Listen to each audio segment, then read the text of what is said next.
Hello guys, I am Surbi Goel and today we will be going to discuss a very important topic, that is new educational policy, or you can say national educational policy of 2020.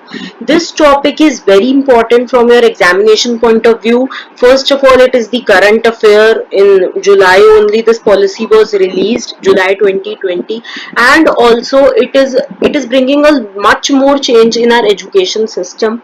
बहुत ज़्यादा changes आ चुके हैं इसकी वजह से education system में, सो इसीलिए ये ऑल द मोर बहुत ज़्यादा इम्पोर्टेंट हो जाती है. But before we begin to get deep into the topic, I would like to inform you that you can get all the notes, all the material and quizzes also on our Facebook page and also our Instagram handles. So just please regular checking of the page should be done so that you get updated about the material we post in that. Okay, let's start with our topic, new educational policy 2020. So what's the issue? It was approved by the Union Cabinet of India. Union Cabinet ने ये approve किया था 29 जुलाई 2020 में, जिससे हमारा जो education system है उसमें एक नई रिफॉर्म आई है, एक नया विजन क्रिएट हुआ है. ये जो पॉलिसी है ये इंडिया के एजुकेशन सिस्टम को ट्रांसफॉर्म करती है. बाय 2030 तक हमारे सारे जो चेंजेस हैं ये इम्प्लीमेंट हो जाएंगे, जो भी नेशनल एजुकेशन पॉलिसी में हमने चेंजेस सजेस्ट किए हैं. ओके, तो सबसे पहले ये जानना जरूरी है कि नेशनल एजुकेशन पॉलिसी है क्या.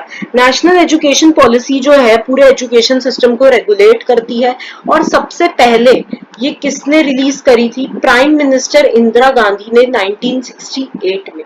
तो सबसे पहले जो नेशनल एजुकेशन पॉलिसी थी NEP, ये जो है government of India Indira Gandhi ने 1968 में रिलीज की थी. सेकंड इसमें अमेंडमेंट कब हुई थी? 1986 में बाय राजीव गांधी. एंड 1992 में भी जब मनमोहन सिंह वाइस प्रेसिडेंट थे इंडिया के, तब भी इस पॉलिसी में अमेंडमेंट्स हुए थे, बहुत ही माइनर बट हुए थे. And the major amendment was in 2020 by our prime minister Narendra Modi ji. Understood. So ये पॉलिसी एक्चुअली 4 बार अमेंड हो चुकी है, but majorly we could say it has been amended 3 times and बहुत सारे चेंजेस आ गए हैं. अब ये जो पॉलिसी आई है इससे ज्यादा फोकस जो है वो प्रैक्टिकल एजुकेशन में हो रहा है रादर देन दी बुकिश नॉलेज. तो मोर प्रैक्टिकल वेज की तरफ हम जा रहे हैं, मोर वोकेशनल कोर्सेज की तरफ हम जा रहे हैं इस एजुकेशनल पॉलिसी में, ताकि जो स्टूडेंट्स पे बर्डन है वो कम हो सके, स्टडीज का जो बर्डन है वो कम हो सके. Okay, let's look at the background. जो सबसे पहले ड्राफ्ट प्रिपेयर हुआ था नेशनल एजुकेशन पॉलिसी का, उसमें जो पैनल था एक्सपर्ट्स का, उनके जो लीडर थे वो थे इसरो के chief, that is Krishnaswamy Kasturirangan. So this name you have to remember कि जो इसरो के चीफ है वो कृष्णा स्वामी कस्तूरी रंगन है, और उन्होंने ही लीड की थी जो ड्राफ्ट का पैनल था एक्सपर्ट्स का, जिन्होंने ये न्यू एजुकेशनल पॉलिसी निकाली है. जो ड्राफ्ट था वो बाद में रिलीज कर दिया था किसने? Ministry of human resource development में, बहुत सारी पब्लिक कंसल्टेशंस के बाद. Okay, you can see in the picture, this is Ramesh Pokhriyal Nishank ji, our education minister. Okay, so you must know this. Next, what were the changes in the new educational policy? First we need to look about that. तो सबसे पहले तो जो new educational policy थी 2020 की, उसमें सबसे ज्यादा बिग चेंज जो था वो ये था कि सबसे पहले हम जीडीपी में आज तक 4% जो है एक्सपेंडिचर एजुकेशन के लिए रखते हैं, बट अब उसको इंक्रीज करा जा रहा है 6% तक. That is a very big amount. तो इसीलिए जो 4% हम इन्वेस्ट करते थे एजुकेशन में, आज वो इन्वेस्टमेंट चेंज हो जाएगी 6% of GDP. GDP is the gross domestic product, the revenue that the country is owing in 1 year. Understood? अब लैंग्वेज में पर्टिकुलरली क्या चेंज आया है ये समझना बहुत ही जरूरी है. इसमें ये चेंजेस आए हैं that the 3 language learned by the children will be the choice of the state, regions and one of the and of the students so long as at least 2 of the 3 languages are native to India. That means जो student है वो जो 3 languages पढ़ता है उसमें से 2 languages उसकी regional languages या mother tongue या स्टेट लैंग्वेज, जो भी वो लोकल लैंग्वेज अपना बोलता है वो रख सकता है, जिसमें से दो वो हो सकती है और तीनों भी वही हो सकती हैं, ऐसा कुछ जरूरी नहीं है। नेटिव ऑफ इंडिया लैंग्वेजेस होनी चाहिए बस। तो इसीलिए इसमें स्टूडेंट्स को बहुत ज्यादा आसानी होती है, क्योंकि पहले ऐसा रूल नहीं था एक्चुअली में, क्योंकि हम बाउंड थे कि हमें इंग्लिश या ये सब पढ़नी है। अंडरस्टूड। और एक और वो हुई है चेंज कि where ever possible the medium of instruction until at least grade 5 but preferably till grade 8 and beyond will be the home language, mother tongue, local language और regional language. I just told you. तो ये कम से कम आप grade 5 से लेके grade 8 तक भी या उसके आगे भी चला सकते हैं। सो इससे आगे दिक्कत तो आएंगी ही, बट फिर भी ये बच्चों के इजी करने के लिए है कि बच्चों को बर्डन फील ना हो। Next change is setting up of an Indian institute of translation and interpretation IITI while also laying significant emphasis on Sanskrit and other Indian languages। अब फोकस किस पर किया जा रहा है? हमारी नेटिव इंडियन लैंग्वेजेस पर। जैसे कि आपने अभी देखा कि जो बच्चा है वो अपनी रीजनल या मदर लैंग्वेज या लोकल लैंग्वेज सिलेक्ट कर सकता है, ऊपर से संस्कृत जो हमारी इंडियन नेटिव लैंग्वेज है उस पे एम्फसाइज किया जा रहा है। तो स्पेशली हम वेस्टर्न कल्चर से थोड़ा टूटना चाह रहे हैं लैंग्वेज के मामले में, ताकि हम अपनी इंडियन लैंग्वेजेस पर फोकस कर सकें। और इसीलिए ही एक इंस्टीट्यूट भी बनाया जा रहा है जिसका नाम है IITI, Indian institute of translation and interpretation. Okay. Next, school education में क्या क्या चेंजेस आए हैं? That is a biggest change, क्योंकि जो हमारा 10+2 स्ट्रक्चर चलता था, 10th तक नॉर्मल पढ़ाई, 11th-12th हमारी commerce stream, science stream, humanity stream, and then we are pass from the school. But ये जो स्ट्रक्चर है ये रिप्लेस हो गया है किससे? 5+3+3+4 मॉडल से। तो पहले 5 साल होते हैं फाउंडेशनल स्टेज, फिर 3 साल होते हैं प्रिपरेटरी स्टेज, फिर 3 साल होते हैं मिडल स्टेज, एंड फिर 4 साल होते हैं सेकेंडरी स्टेज। फाउंडेशनल स्टेज जो है वो 2 पार्ट्स में डिवाइडेड है, जिसमें 5 साल होते हैं ना, तो 3 साल तो प्री स्कूल या आंगनवाड़ी के हैं, और जो 2 साल बचते हैं वो फर्स्ट एंड सेकेंड क्लास के हैं, जो कि प्राइमरी स्कूल होता है। So this is the foundational stage building the base of the student। Pre school या फिर आप कह सकते हैं आंगनवाड़ी। ओके। सो 3 साल तो आपके प्री स्कूल और आंगनवाड़ी के हो गए, एंड फर्स्ट और सेकंड क्लासेस आपकी जो प्राइमरी स्कूल में होती हैं वो 2 साल के हो गए। इसमें जो बच्चे होते हैं वो 3 से 8 साल अपना कवर कर लेते हैं, बिकॉज एक्चुअली बच्चा 3 साल में ही प्री स्कूल में एनरोल करता है अपने आप को। तो इसमें जो होगा फोकस होगा एक्टिविटी बेस्ड लर्निंग का। एज आई अर्लियर सेड कि हमेशा प्रैक्टिकल लर्निंग पे ही अब से फोकस किया जाएगा। Next stage is preparatory stage. इसमें जो है क्लासेस 3 to 5 कवर होंगे, जिसमें 8 to 11 ईयर्स के बच्चे कवर किए जाएंगे। ओके। एंड सब्जेक्ट कौन से इंट्रोड्यूस होंगे 3 to 5 क्लासेस में? मतलब 3 ईयर्स में कौन से सब्जेक्ट इंट्रोड्यूस होंगे आपको? Speaking, reading, writing, physical education that is compulsory for now, languages, art, science and mathematics. सारे सब्जेक्ट्स जो बेसिक हैं वो बच्चों को सिखाए जाएंगे, ताकि वो आगे जाके जिसमें भी उनका इंटरेस्ट डेवलप हो वो उसे फॉलो कर सके। मिडिल स्टेज जो है वो कवर करेगा 3 साल, that is 6th, 7th and 8th classes. And वहां पे एजेस के कौन से बच्चे आएंगे? 11 to 14। ओके। तो मिडल स्टेज में क्या होगा? बच्चों को इंट्रोड्यूस किया जाएगा एब्स्ट्रैक्ट कॉन्सेप्ट से, और कौन से सब्जेक्ट्स में? मैथमेटिक्स में, साइंस में, सोशल स्टडीज में, आर्ट्स में और ह्यूमैनिटीज में। एंड 6th और 8th के बीच में आपको वोकेशनल कोर्सेज, इंटर्नशिप्स, कोडिंग, ये सारी चीजें भी इस बार इंट्रोड्यूस कर दी जाएंगी, जो कि हमारे एजुकेशनल सिस्टम से बहुत ही ज्यादा अलग है। So the children in the 6th to 8th classes are moving more towards these coding and all, आपने देखा होगा। Okay. Now last stage, secondary stage, जो कि 4 साल का है, 9th to 12th same, but ये भी 2 पार्ट्स में डिवाइडेड है। एक तो 9th 10th का एक पार्ट और एक 11th 12th का एक पार्ट। तो ये जो 4 ईयर है इसमें पूरी हमारी मल्टी डिसिप्लिनरी स्टडी होगी, जिसमें बहुत ही ज्यादा डेप्थ में जाएंगे, क्रिटिकल थिंकिंग में जाएंगे, और बच्चों को बहुत ज्यादा ही ऑप्शंस प्रोवाइड होंगे। जैसे 8th में आपको ऑप्शन होगा कि आप मैथ्स छोड़ सकते हैं, ओके। एंड ट्वेल्थ में भी आपको कॉम्बिनेशन मेजर माइनर सब्जेक्ट्स आप ले सकते हैं। जैसे आप अगर साइंस स्टूडेंट है और आपने फिजिक्स ली है तो आप उसके साथ होम साइंसेस ले सकते हैं। कोई भी वोकेशनल कोर्स आप किसी भी मेन सब्जेक्ट के साथ ले सकते हैं।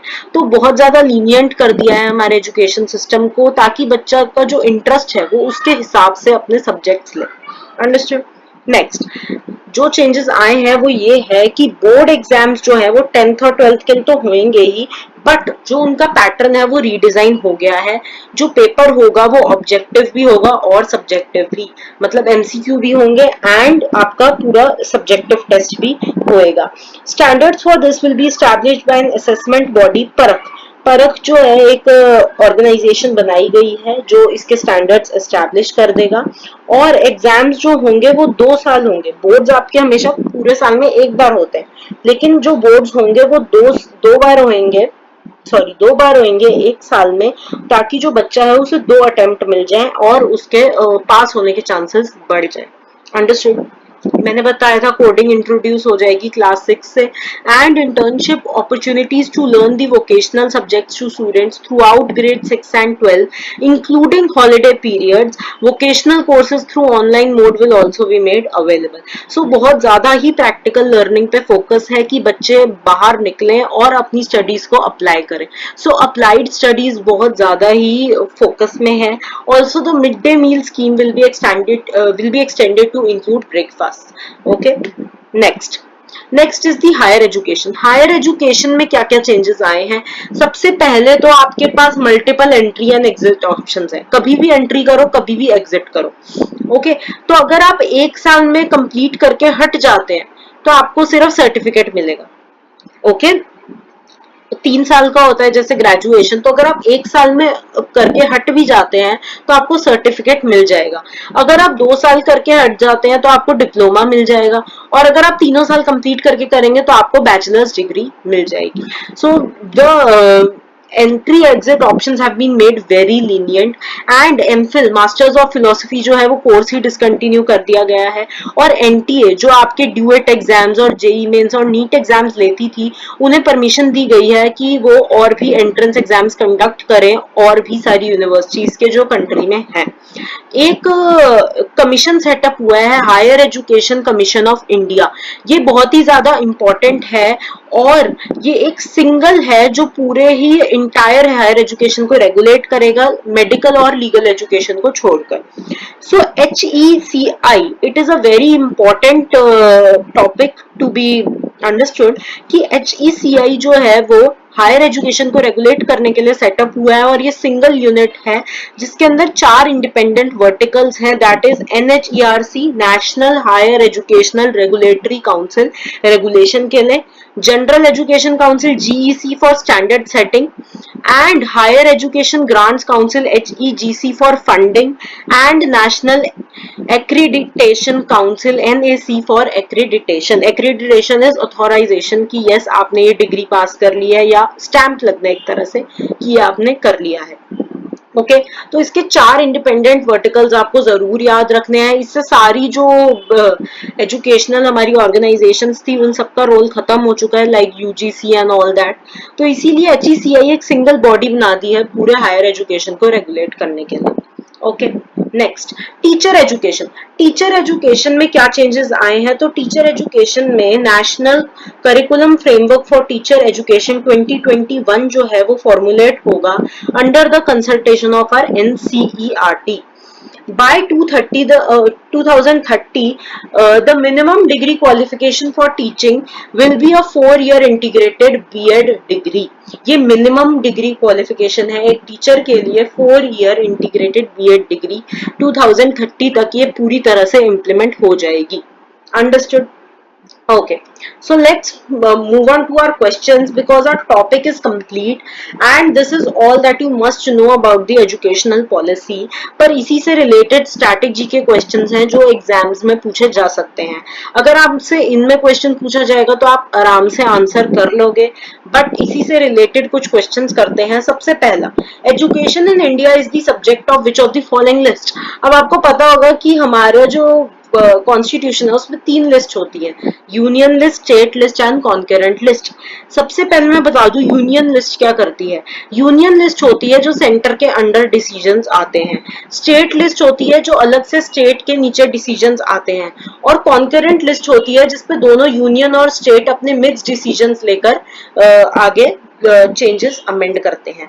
तो एजुकेशन जो है वो कौन सा सब्जेक्ट किस लिस्ट में आता है, तो that is concurrent list. Understood. इस पे यूनियन और स्टेट दोनों अपने व्यूज दे सकते हैं, या फिर कुछ अमेंडमेंट्स करनी हो तो वो कर सकते हैं। Next question, headquarters of ISRO.